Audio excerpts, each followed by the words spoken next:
ماتش ما كانش فيه كلام ياما عن الفنيات او عن التكتيكس، فعشان كده هدخل على التقييمات على طول. طيب في حراسة المرمى محمد صبحي لم يختبر، وكان كويس عادي زي كل الماتشات اللي فاتت او زي الماتش اللي فات، فهياخد 5/10.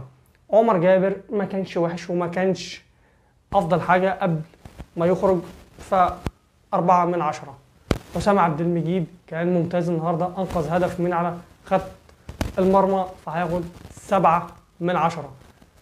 محمد اسماعيل كويس، ولكن الثقة الزيادة المبالغ فيها مش أحسن حاجة، وأنا هنا بتكلم عن الكرة اللي اتقطعت منه في الشوط الثاني واللي أنقذها حسام عبد المجيد من على خط المرمى بعد ما تجاوزت محمد صبحي، فهياخد 5/10.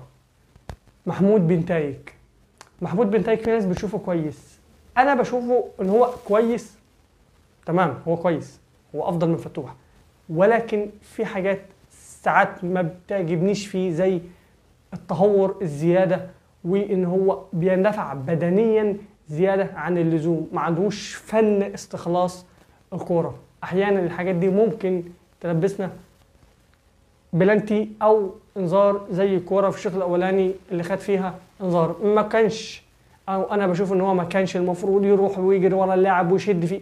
كان ممكن مثلا إن هو يعمل معاه سباق سرعة وإن هو يجري من جنبه، او ان هو كان ممكن يستعمل ذكائه، وان هو كان شايف زميله حسام عبد المجيد او كان عبد الله سعيد تقريبا في الكوره دي، وكان قريب برضه من اللعيب اللي هو شده وخد انذار.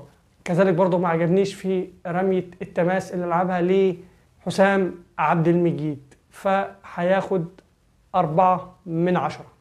دونجا لا كان سيء ولا كان حلو، ده خير